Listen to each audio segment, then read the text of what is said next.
Größte Herausforderung war auf jeden Fall die Solarkrise. Ich musste damals auch innerhalb von 2 Monaten 5 Mitarbeiter entlassen. Das ist mir nicht leicht gefallen. Das war so der größte Einschnitt eigentlich auch in meinem Agenturalltag. Damit hatte ich damals zu diesem Zeitpunkt auch nicht wirklich gerechnet, aber ja, viele meiner Kunden sind komplett pleite gegangen. Ich habe es immerhin überlebt, aber das war schon eine sehr herausfordernde Zeit. Also was ich daraus gelernt habe, sich auf eine einzige Branche zu konzentrieren, ist doch ein bisschen gefährlich, wenn es dann Erneuerbare sind, wo ich auch weiterhin bei bleibe. Mittlerweile sind wir so stabil aufgestellt und haben Kunden aus den verschiedensten Bereichen, ob jetzt Solar oder Wind oder Bioenergie und natürlich auch Stromspeicher. Wenn es der einen Branche schlecht geht, dann geht es der anderen gut. Da kann uns jetzt eigentlich nichts mehr passieren. Zum einen, dass ich die Solarkrise überlebt habe, obwohl ich damals nur Kunden in der Solarbranche hatte, 100%. Ja, ich habe Mitarbeiter entlassen, aber die Agentur ist nicht pleite gegangen. Ich habe tatsächlich sogar Gewinn gemacht, einen extrem niedrigen Gewinn, aber es war immerhin ein Gewinn. Und wir haben uns dann wieder berappelt und sind aus diesem Loch auch wieder rausgekommen.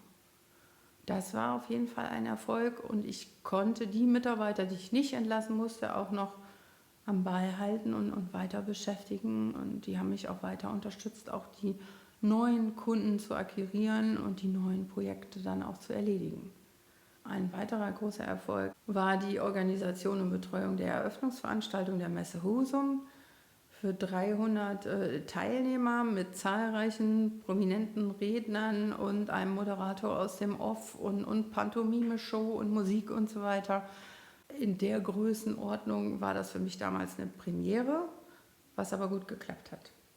Was ich auch extrem spannend fand, war halt die Moderation einer Online-Veranstaltung für unseren Kunden Stadtkraft, wo sehr, sehr kritische Bürger sich auch geäußert haben, die wirklich was dagegen hatten, dass da ein Windpark im Wald installiert wird und sehr kritische Fragen gestellt haben. Und das Ganze dann auch so zu clustern und zu moderieren und dafür zu sorgen, dass das nicht ausartet und dann die Fragen dann auch zu kanalisieren und die Runde am Laufen zu halten, ohne dass es komplett eskaliert, hat mir super Spaß gemacht, war aber auch sehr herausfordernd.